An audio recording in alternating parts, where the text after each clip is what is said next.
You're listening to another episode of the Young Investors Podcast, so sit back and relax as myself, Brandon, and my buddy Hamish discuss the latest in the world of finance and stock market investing. Now, a quick reminder before we get into the podcast is that nothing in this podcast should be taken on as personal financial advice.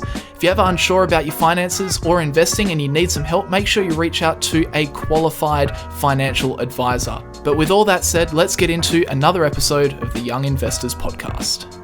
Welcome back, everybody. Welcome back, Brandon. How are you on this glorious week? Yeah, I'm going well. Is it starting to heat up in Melbourne? Because it's actually quite hot here. Yeah, it's been. It's been a bit of a mixed bag. Same as always in Melbourne. It was very hot the last couple of days, and now the next couple of days are like 18. So not that bad, but certainly colder than 30. It just fluctuates in Melbourne. It's ridiculous. I don't understand it. It goes from 30 one day, 18, 25, 14. It's been, I feel like it's been a cool summer. Hasn't been, we haven't had those days. I don't know if it's different to where you are, but we haven't had those days where it's like 40, 42 degrees or something like that. No. We really haven't been hit with that heat. It's starting to hot up a fair bit in the last week here in Canberra, but interesting. No, I was just thinking that yesterday. We haven't had anything near a 40, and this entire week from now on in Melbourne is pretty cold. So it's very cold summer. I'm very disappointed. I like hot summers. Yeah. So I don't know. Yeah. Anyway. That has absolutely nothing to do with investing. Nothing to do with anything. But no, we've got a number of interesting stories to talk about today. We've got our typical Tesla segment to talk about. Oh, yeah, we do. Yeah. We've got one small story. Got some vaccine stuff. Trump, he's back in the news. See how long, see how many weeks is he not in the news. Yeah. we'll see how long that goes for. And Gamestop, we've got some news as well coming out of there. Yeah, and a lot of Q&As. I'm interested to hear, I was just going to say, I'm interested to hear about the GameStop stuff because that's Michael Burry's biggest investment. Right. So that's interesting. We'll have to wait and see. Anyway, should we get stuck into it? Yeah. So today's episode is sponsored by Sharesight.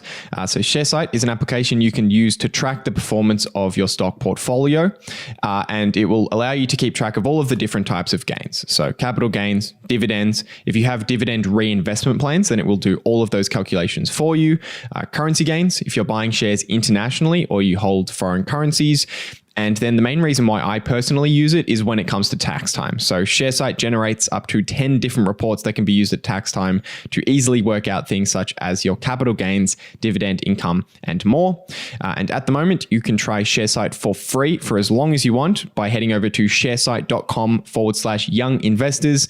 That site spelled SIGHT, sharesight.com/young investors.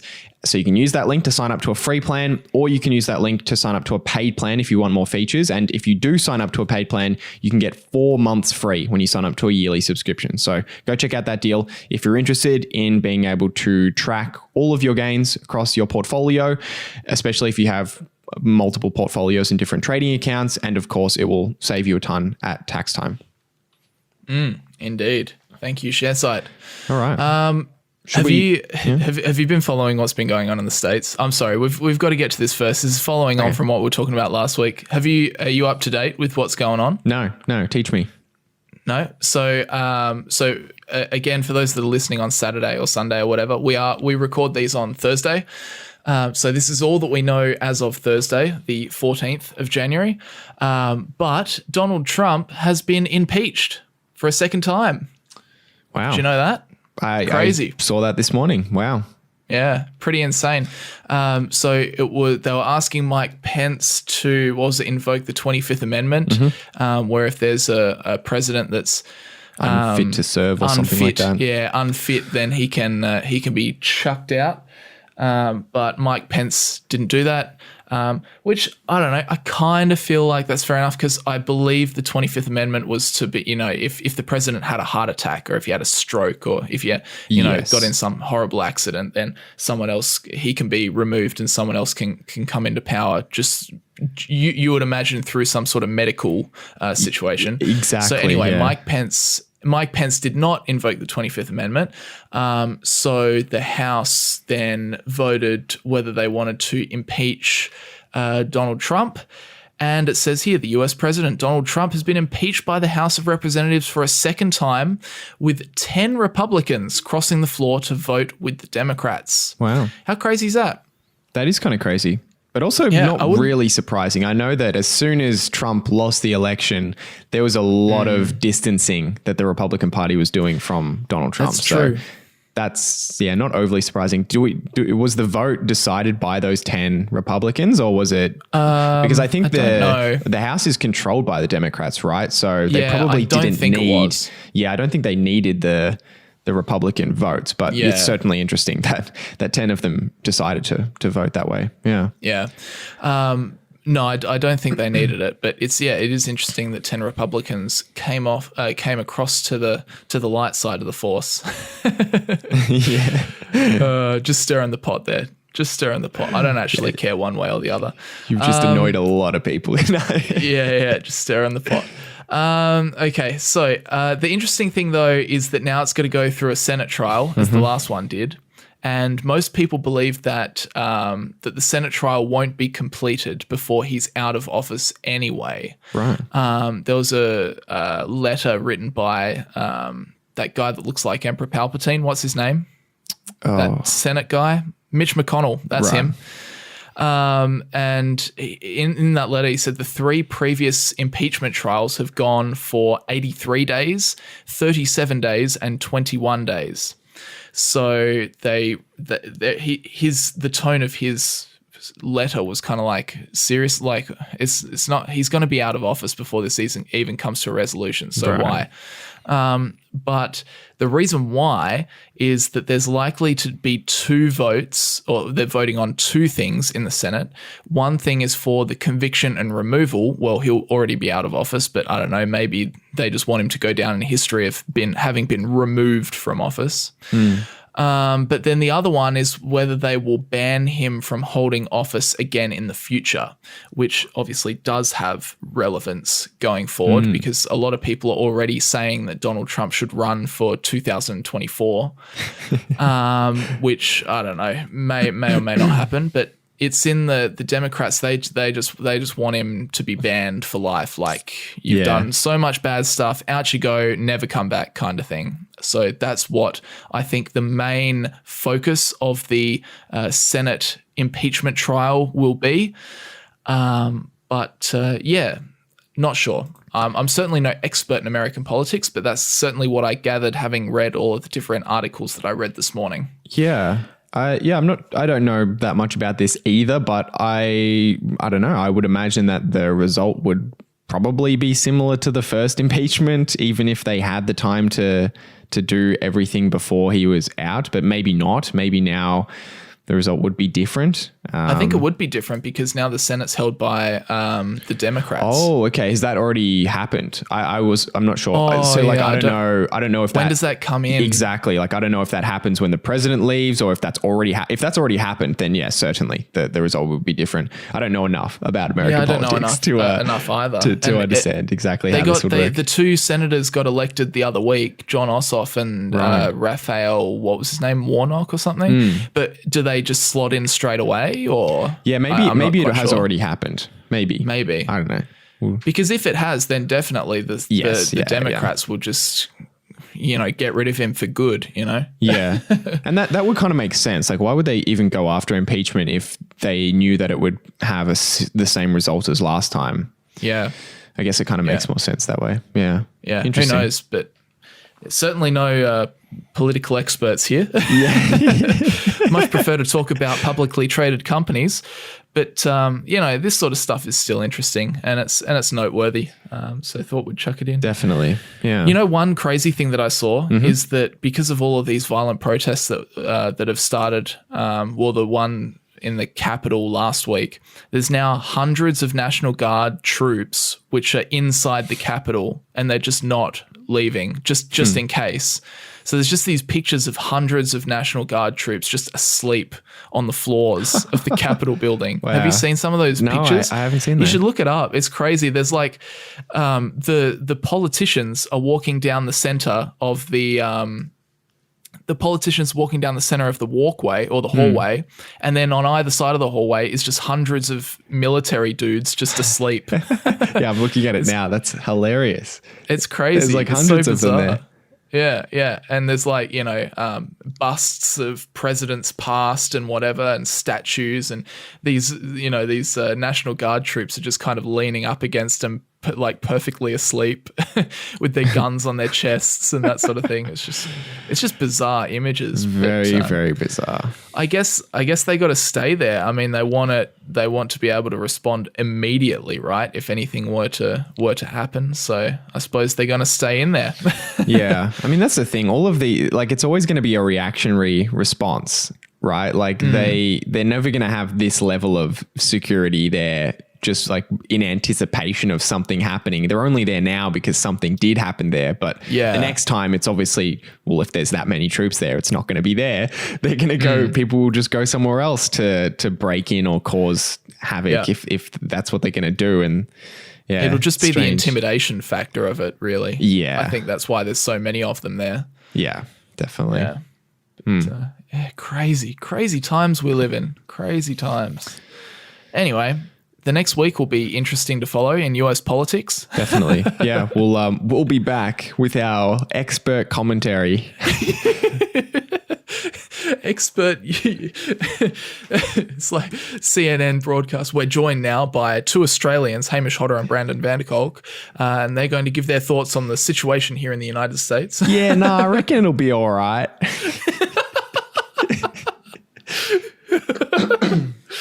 My expert opinion. Oh, dear. Oh, gosh. All right. From what I'm seeing on Twitter.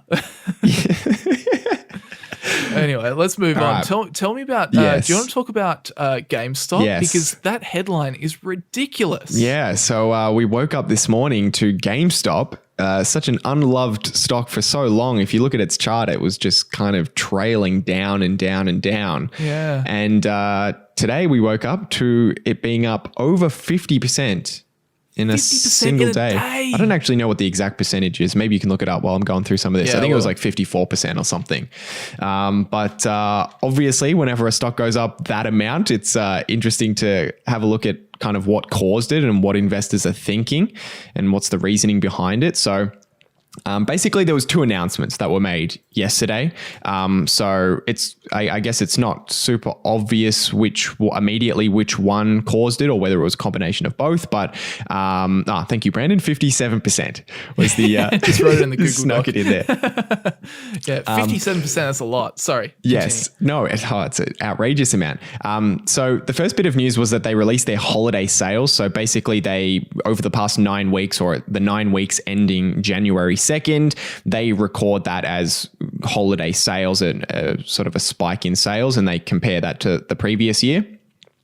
And basically, we've got a couple of numbers out of that. So comparable sales, which compares the sales in existing GameStop stores from last year, so excluding any changes from adding new stores or closing down stores.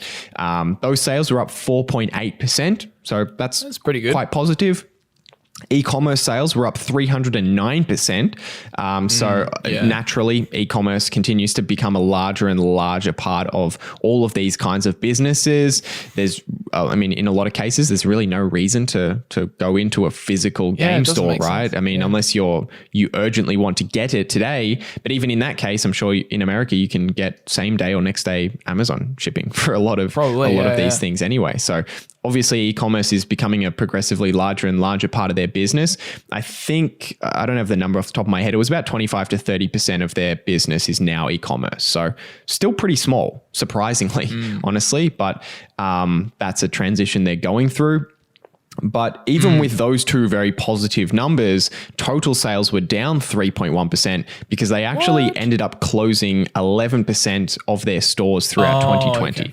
Okay. And the management team quoted that part of this is due to some stores struggling and part of it was due to COVID, but they didn't actually break out which ones they closed strictly because of restrictions and COVID and which ones was because the stores were just doing terribly, which I kind of would have liked to see, because if you just lump them together, right, you're kind of lumping together a short-term problem and a long-term problem into that figure. So it's kind of hard to figure out if what the real damage of that number is. But regardless, their sales were down 3.1% since last year for that holiday period.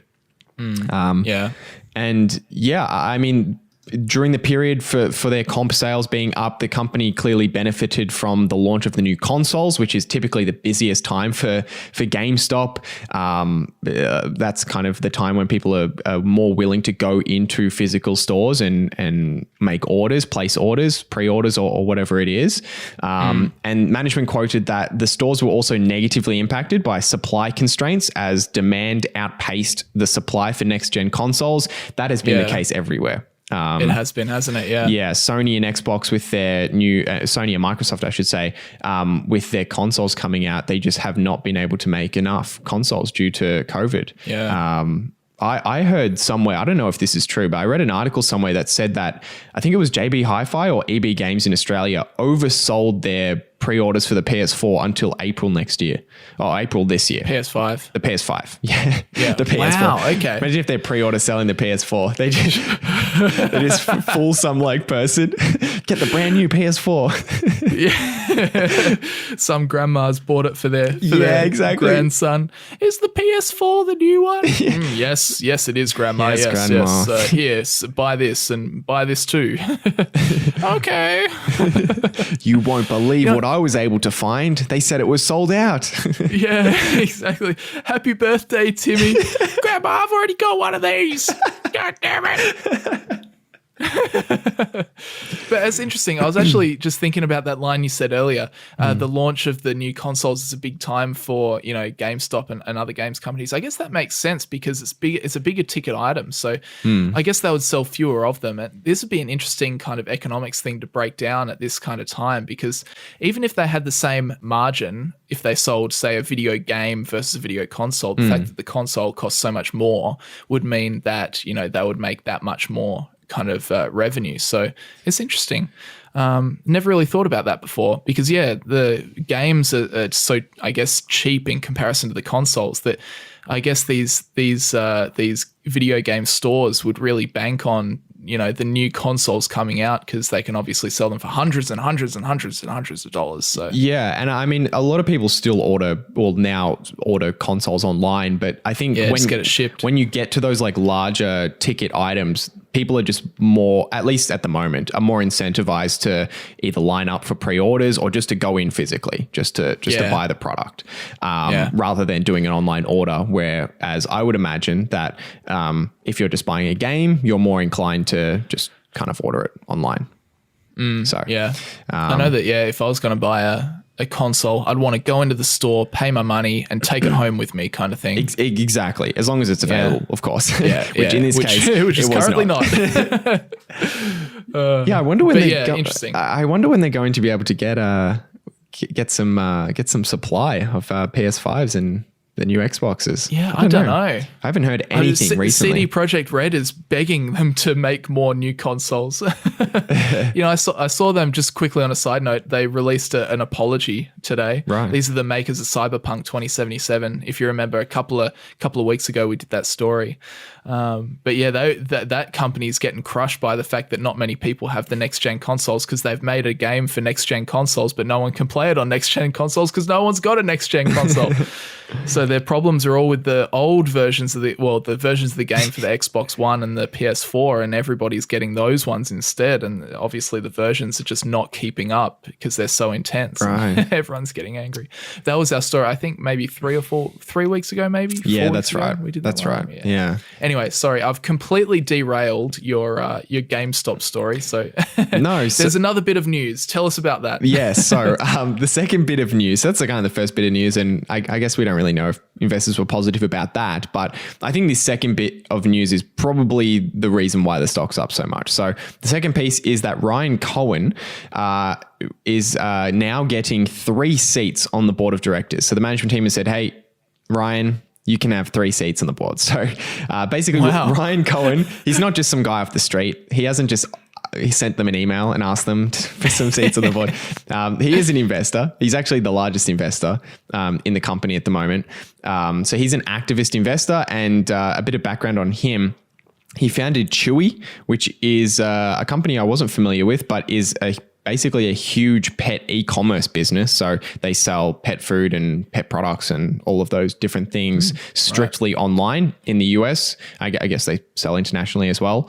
And basically his investment firm, RV Ventures, actually, yeah, I think that's right, has bought a 13% position in GameStop. So they've been building on that for quite some time.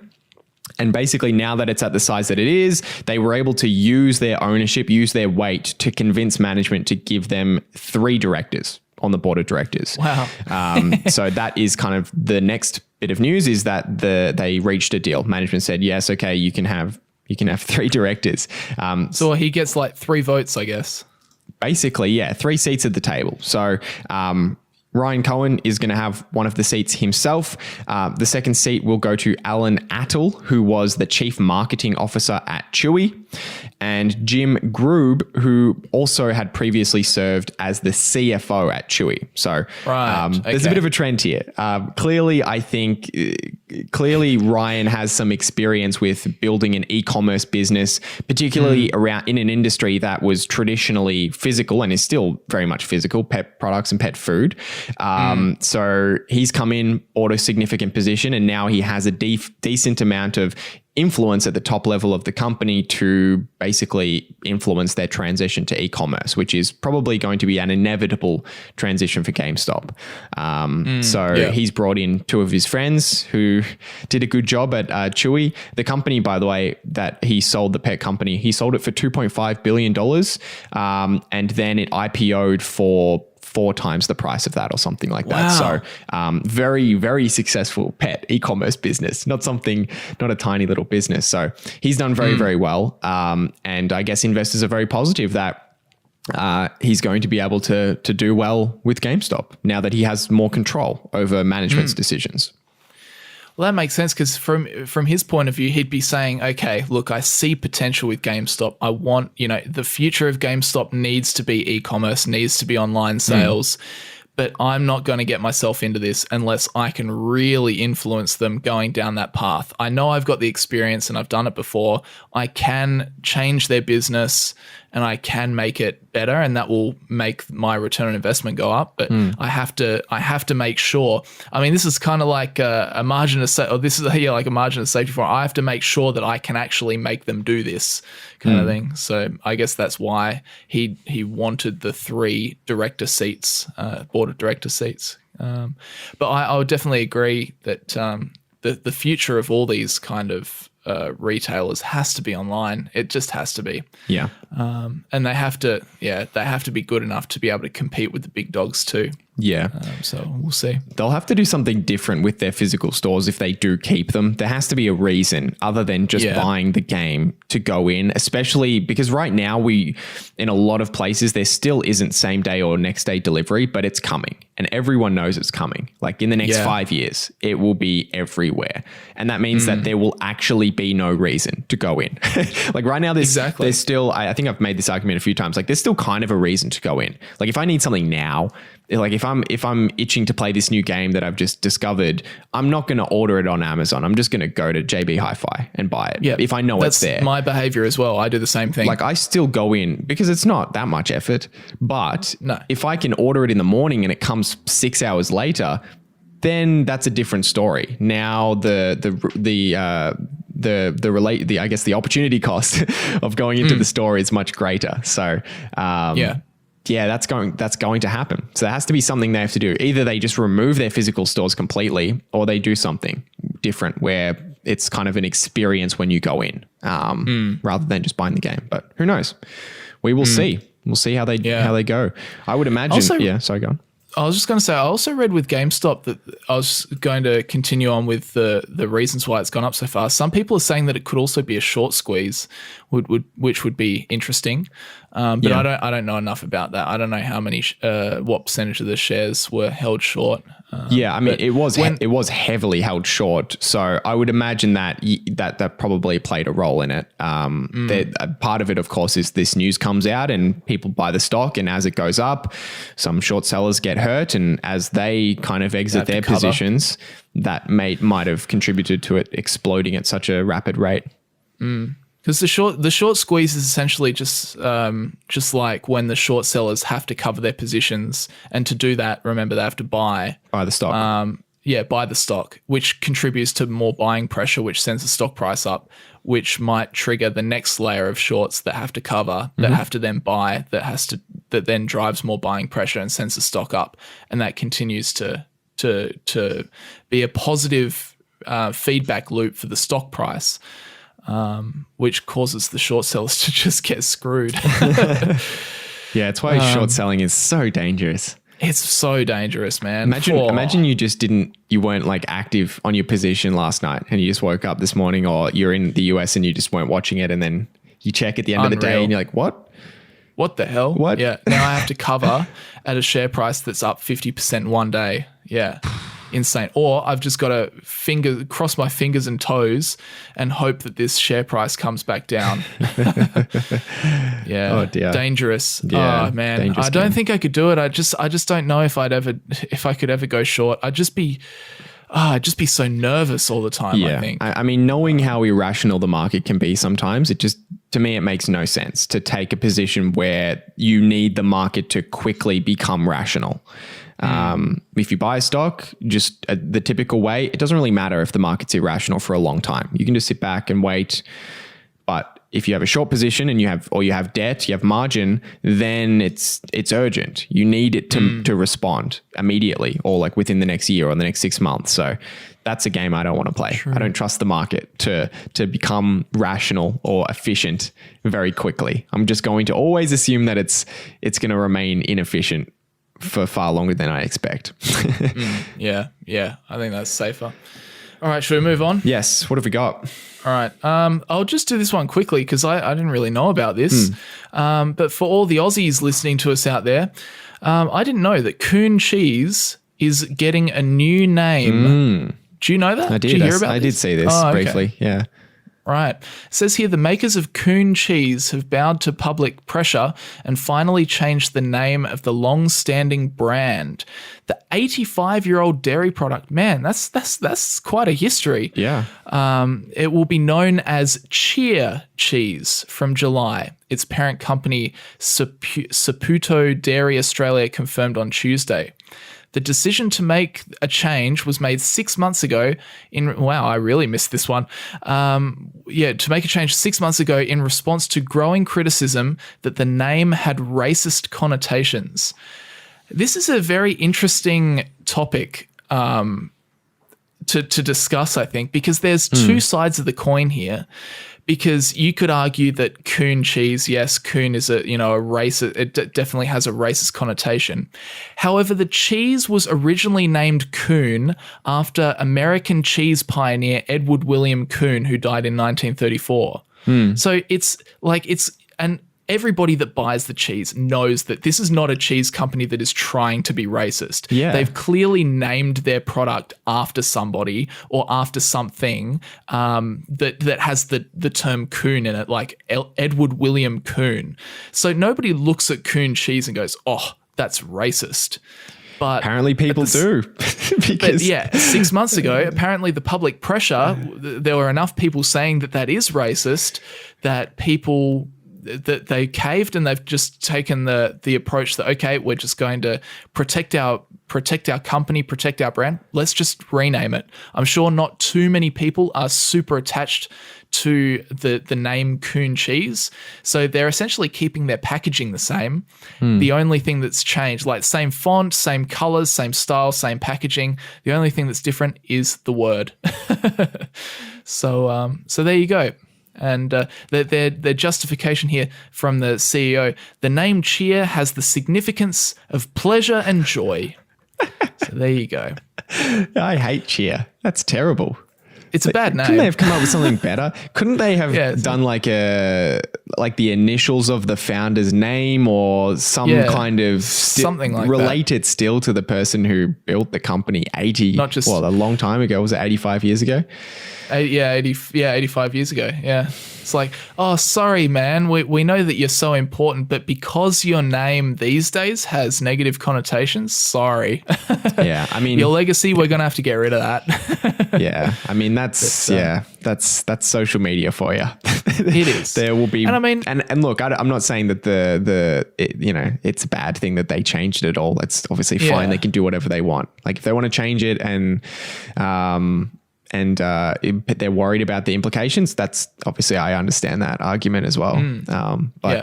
It's just funny. Like that would I feel like that kind of pressure on a company is something that's new, or like it's amplified at least from social cancel media culture. Yeah, definitely.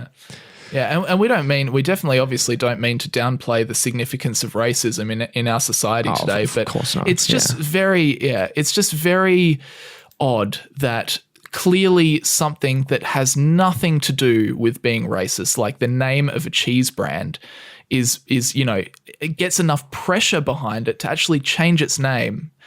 To me, that just sounds a little bit bizarre, but fair enough. If there are people that do get that, just would rather not see that term at all anymore, and fair enough, then maybe. And clearly, the management team said, you know what, let's just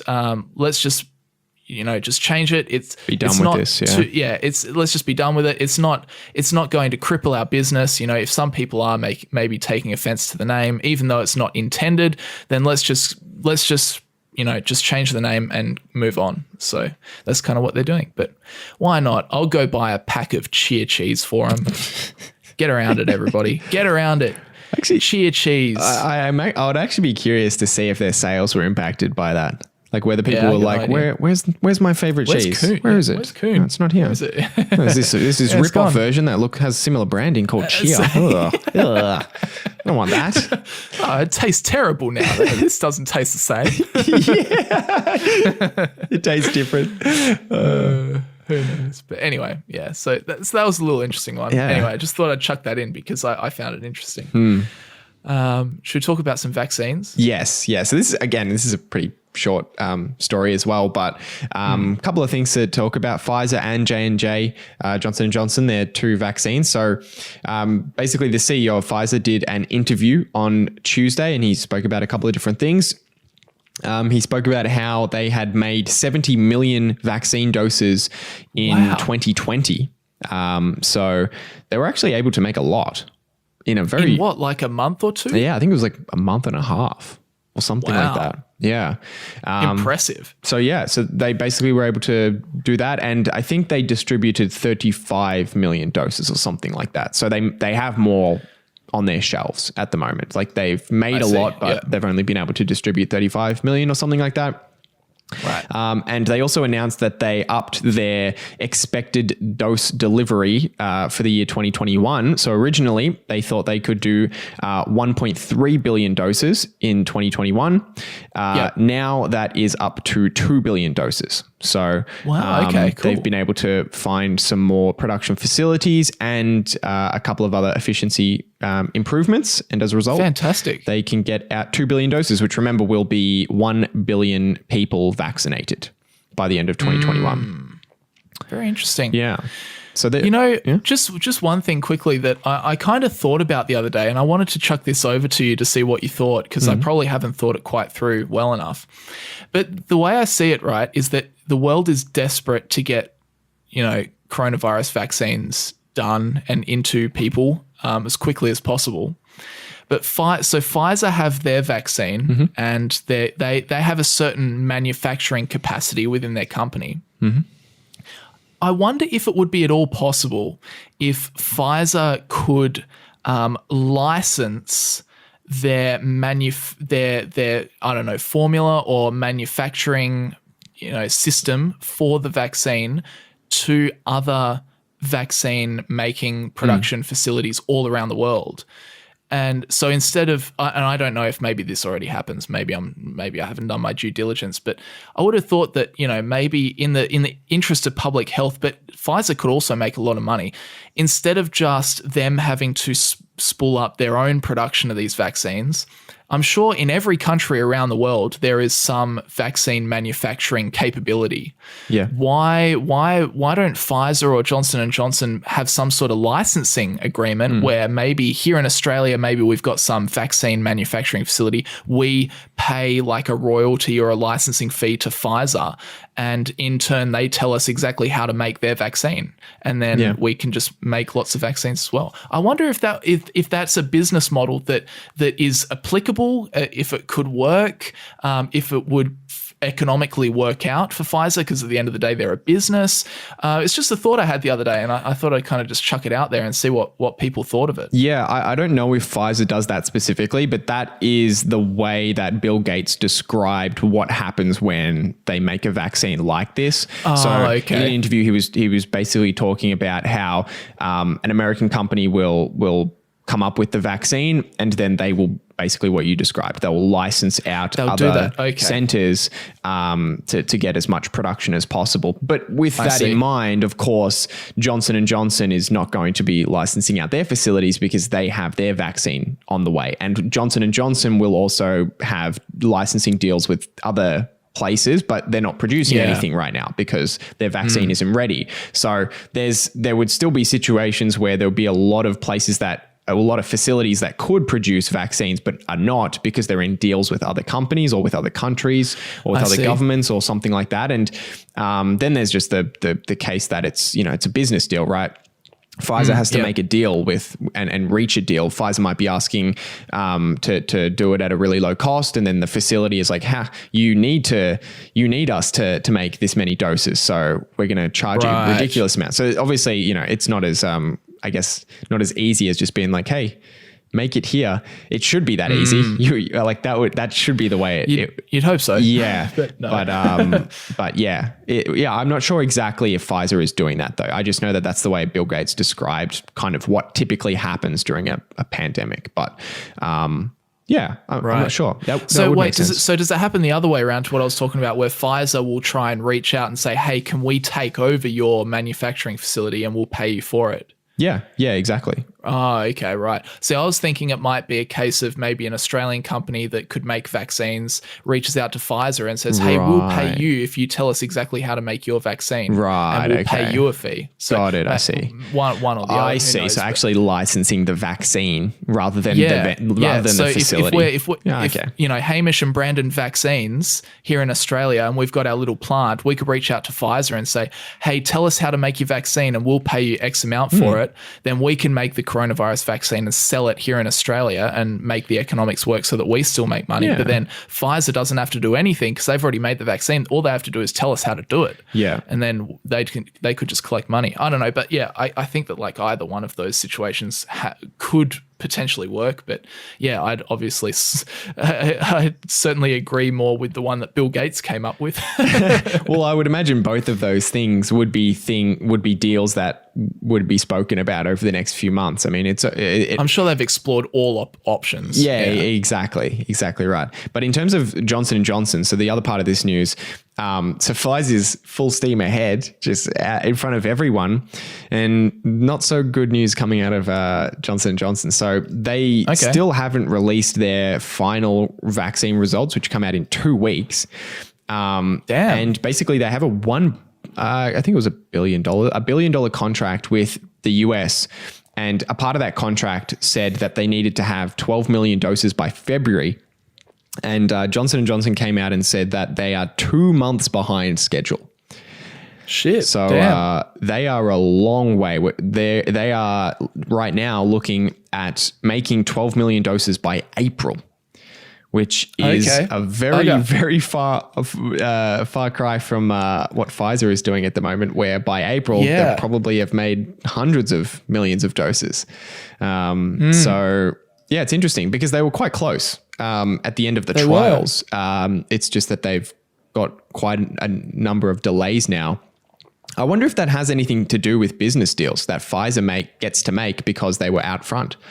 I wonder. That would be curious. Yeah, who knows? Yeah. That'd be interesting. That's bizarre. Yeah, because they're obviously competing for facilities to manufacture this vaccine. So if Pfizer's out front and there's these facilities that can manufacture it, they're going to go with Pfizer because it's the first mover. So I don't know. I wonder if maybe Pfizer, because you're right, it is a pressing issue. Maybe Pfizer has a lead that is strong enough that now they will just take over and everyone will be like, let's just go Pfizer, Yeah, like we don't really like if it works, you don't need two different companies to be producing it, as long as if you're sitting there and you're going, well, Johnson & Johnson are saying 12 million by April, and Pfizer have already made 70 million doses in 2020. It's like, man, like just forget, like Johnson & Johnson, you're too slow. Sorry, but you're too slow. We need it now. So Pfizer, just send us all your vaccines, please. Yeah. That's the thing with these pharmaceutical companies. Like they've spent hundreds of billions of dollars on this, and there's only going to be a very small number of these businesses that are going to make a profit out of making, or even just breaking even from making the vaccine. So it's a crazy amount of investment that goes into something like this. And it's easy to just kind of forget about the fact that a lot of investors are going to lose money betting on being the company investing in the company that makes the vaccine. Still, what a feat of science. Like just remarkable. Just remarkable how when you take a scientific issue and you need a solution, you need to find a solution, and you are extremely well funded to find that solution, just how quickly even the hardest of problems can be solved. I mean, we were wondering, like, I remember back in January, February of 2020, we were like, oh my gosh, how long it takes, in some instances it can take like a decade to make a viable vaccine for something. And, all of a sudden COVID research and vaccine development was well funded, and they got it done in like 9 months. It's just ridiculous. It just makes me, I saw a meme like the other day, which is just like, imagine what other issues in this world could be solved if they were well funded and everyone was working towards the common goal as quickly as possible. Just imagine what else could be solved. Yeah. It would just be ridiculous. Yeah. And I mean, to me, that just highlights the importance of economics. I mean, we live in a world where there is such scarce resources. And when we're trying to when we need something as grand as a vaccine, we can put funding into it in a very short period of time, but it is very, very expensive. It's going to cost governments a lot of money for a very, very long time. And it's just, it is crazy. It is crazy what can be done if resources are kind of focused on something in a short period of time. Everyone's trying to do the same thing. Yeah. It's remarkable. And congratulations to the scientists that have, given up basically a year of their life to actually get this done and have actually been able to do it. I mean, that's a remarkable achievement. So hats off to them. Absolutely. All right, where should we go? We've got this Tesla segment or Musk segment. We got to talk about Elon a little bit. This is hilarious. I just put this one in. Occasionally you come across those stories which you're just like, what the hell? Yeah. This is one of those stories. So the headline that I made up, Elon Musk tweet sparks investing frenzy in a company he actually wasn't referring to. This is so funny. I mean, this is just like kind of just the state of the market at the moment. But listen to this, right? An obscure medical device company's stock price surged more than 400% after Elon Musk endorsed a messaging app with the same name, before crashing on Tuesday as the confusion was cleared up. The bizarre rally started after the billionaire Tesla chief told his 42 million Twitter followers to use Signal on Thursday, apparently referring to the mobile app that lets users exchange encrypted messages. But investors instead bought up shares of Signal Advance Incorporated, a small Texas-based outfit that makes devices used to detect various health problems. Oh dear, this is where it gets crazy. The company's stock, traded over the counter under the ticker symbol SIGL, spiked to $3.76 on the day of Musk's tweet, from 60 cents the day before. Then the shares nearly doubled to $7.19 on Friday, and then skyrocketed 438% to $38.70 on Monday, despite news reports about the apparent ticker confusion. But the stock plummeted as much as 67% to $12.75 on Tuesday, as Signal Advance issued a press release clarifying that it's not associated with the Signal messaging platform. Quote, the entities have no relationship to each other, and Mr. Musk is not, to the best of our knowledge, a shareholder of SIGL, Signal Advance CEO said in a statement. How funny is that? Oh my God. How do these stupid things happen in the stock market where real people's money is on the line? How does this happen? Oh. And people think markets are efficient. Markets are not efficient if stuff like this happens. There's a lot of irrational people. Like, even if Musk was talking about that company, the fact that people go and buy it just because he said something about it is, that in of itself is irrational to me. Like, even if he was talking about the same company, to not like look at the company yourself and just to blindly follow someone into an investment, that would be bad enough. But it's even worse when you don't even look up what the company's name, like just do a Google. Even when, oh man, I can't even. You can't even, yeah. But I mean, think about, this is like, even like what this was essentially, even if it was the company that Elon Musk was referring to, is it's a one-off advertisement. That's what it is, by him tweeting it. That's essentially what it is. Yeah. Even if he was referring to Signal Advanced Technologies, whatever it was, it's just Elon Musk comes out and says use Signal. That's just like, it's almost like Dwayne "The Rock" Johnson saying, I wear Under Armour, you know? Yeah. It's just like an ad. And for somebody to make a massive investment just based on what one person says, I mean, he didn't even really say anything. He just said, use Signal. It's like, oh, okay. I mean, for that to, it's just the dumbest thing I've ever heard. And I'm looking at the stock price right now, and it's ridiculous. You see, the funny thing is, it crashed 16% overnight, down to $8.43. However, that's still up from the 5th of January, 60 US cents. 60 US cents. Wow. So yes, it did go up to $38.70, and now it's trading at $8.43. But if you were an actual shareholder on like the 6th of January at 60 US cents, you still made a lot of money. Oh, $8.43. Insane. What's that? I'm trying to find. Up 1,305%. Isn't that the stupidest thing ever? Look, if you'd bought at 60 US cents and then you'd sold when it was at $38 or whatever, you made 6,350%. Geez, if I was like on that company's board of directors, if I was like the CEO, I'd just unload all of my shares. Yeah. You're never going to see a stock price like that ever again. That's insane. This is the Zoom thing all over again, where people bought the wrong Zoom stock.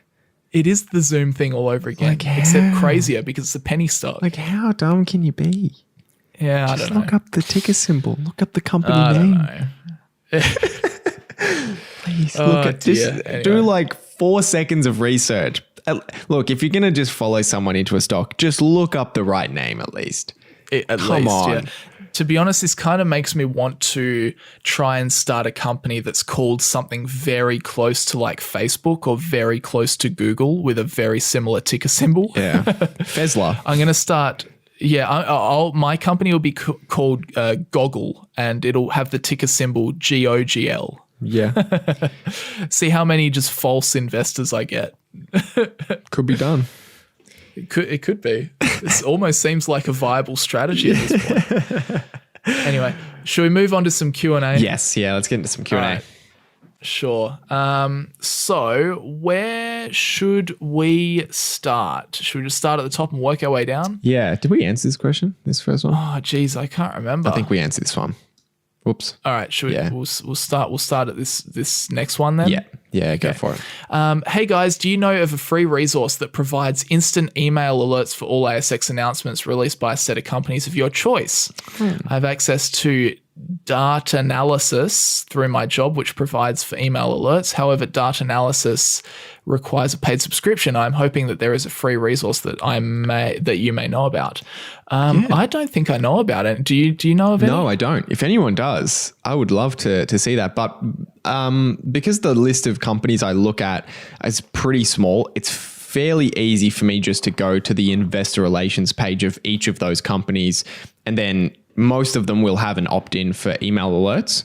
That's usually the case. Sometimes you opt in and it doesn't work, which is really annoying. But most of the time they work. So I only track, 5 to 10 companies. So it's fairly easy for me to just go, whatever it is, Facebook investor relations, scroll down to the bottom, put your email in, select which financial reports or alerts you want to be alerted to, whether it's everything or just some of the things, and then move on to the next one. So that's what I do. But yeah, it would be good to know if there was a resource that put it into one email. That would be really cool, right? If you just got one email a day or one email every couple of days, and it just compiled all of the stocks you were watching and all of the alerts that came out about them from the company. That would be pretty cool. That would be good, so that my inbox wasn't full of a lot of alerts from different companies. That's the only thing. Yeah. No, I agree with you. I'm on the same page here. I wouldn't follow more than 10 companies. So it's you just take it 5 minutes and sign up to email alerts for each of those companies. And then that's just the way I do it. Some brokerage sites might send you email alerts for maybe stocks on your watch list. So potentially maybe that's something you could achieve even through your own stockbroker. Maybe if you had like ComSec. I'm not 100% sure there, but it's something to look at. But yeah, I'm on the same page as you with this one. Cool. All right. I'll read this next one to you. Sure. What are your thoughts on buying industry ETFs to buy into an industry outside of your circle of competence, and then buy inside your circle of interest, but inside your circle outside your circle of competence, but inside your circle of interest. Yes, that makes sense. I think. For example, cloud computing or semiconductor. Love the podcast. Makes for good listening while gardening on the weekends. Keep up the good work. Awesome. Thanks. I'm glad. Glad you guys enjoy it. Awesome. Yeah, it's so interesting to see like when people listen and what they're doing. I wonder. I reckon a lot of people would listen like as they're going to sleep. I feel like people listen to podcasts as they're going to sleep. Some people, well, there you go. We got some gardeners out there. Interested to hear, like, where do you guys have like a routine? It's like you go and do something and then you chuck the podcast on. I know I listen to podcasts when I go to the shops just because it's mundane, and I just, celery, avocado, and I just listen to a podcast. Tip. Exactly. But anyway, back to the actual question at hand. Personally, I don't buy industry ETFs that are outside my circle of competence, but inside my circle of interest. to be honest, that's just, if I use ETFs, I know I've said this before and I know it's a boring answer, but it's just the truth. If I use an ETF, I'm just tracking the market. Because when it comes to active investing, so trying to find investments that are going to outperform the market, I want to just stay invested in individual businesses, because I guess when you have an ETF that covers the whole industry, you're going to get some, good companies in there probably. You're going to get some overvalued companies, maybe some undervalued companies. You're also going to get some bad companies in there. When it comes to active investing, I like to just have that total control where I go in and I look at an individual business and I make the decision of whether I think it's high quality, whether I think it's undervalued, and then I make the decision there, as opposed to just kind of following a whole industry with one ETF. Because maybe there's an electric vehicle ETF or a renewable ETF out there which could track, areas that I'm interested in, but still when it comes to active investing, I want to hone in on those individual businesses. But obviously, it depends what your strategy is. I mean, some people might want exposure to one particular industry if that's what their investing strategy is about. So each their own, but that's just personally what I look to do. What do you think? Yeah, there's nothing I could add that would be different to what you just said. So I won't. Okay. All right. Well, let me ask you this next one then. Do you expect, this is a good one. Do you expect a market downturn anytime soon, either 2021 or 2022? World economies aren't in good shape. A lot of debt being raised by governments. People's jobs are being affected. Do you expect a bear market, or do you think stimulus provided will smooth this over, or is it just delaying it?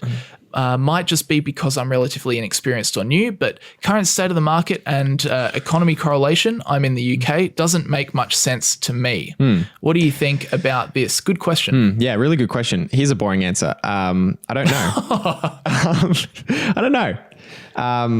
Nobody really knows what's going to happen. You can always kind of, a lot of people will make predictions. They'll look at different things that are happening, that there's a lot of stimulus and therefore, that historically causes inflation, and that historically results in higher interest rates, which will mean a lot of the debts will default, and that could be a recession. So people will have opinions about what they think will happen. But honestly, I don't know what will happen. The way I see it is there's kind of three probably main things that could happen.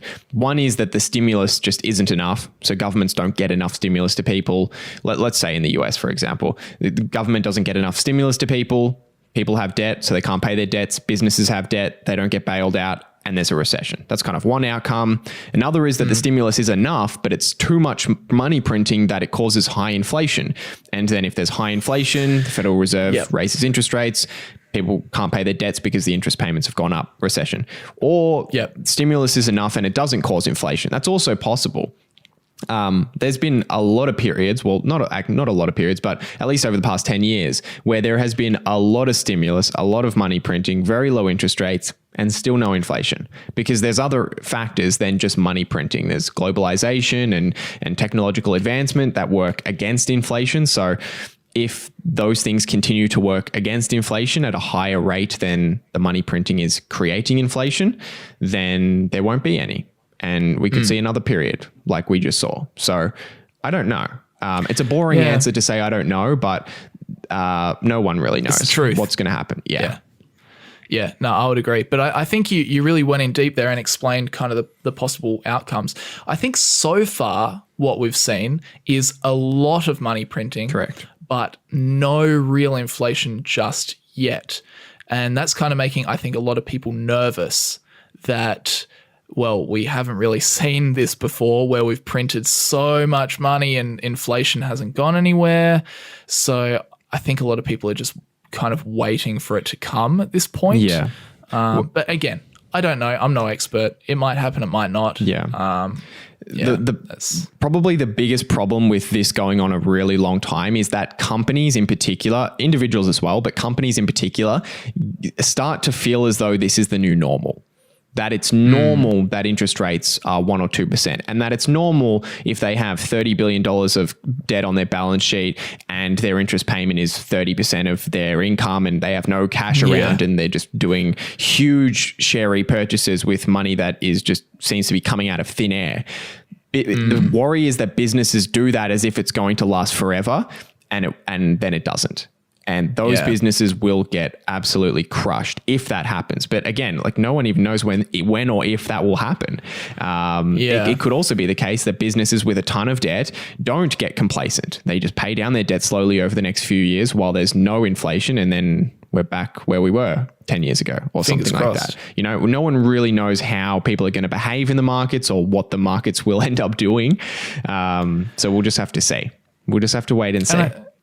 And I think that's why it's just worth just looking at individual, like case by case basis when you're doing your active investing, just looking at company by company and making your own, you know, decision. How is the management team acting in terms of their debt and paying it back? If they did they build up that war chest before all this happened so that they weren't impacted too much? That's kind of what we would hope to see, is that the management team are not just doing silly things. They're actually applying smart business management. They're not taking huge financial risks with their business to maybe, you know, please shareholders in the short term or something like that. Yeah. So I think whether it does, you know, the whole world burns to a crisp over the next year or two or not, I think it's just worthwhile just going about things on a case by case basis and looking at how the management team has, you know, run the company leading up to and also during the 2020, I guess. Yeah, I certainly wouldn't be investing in companies betting that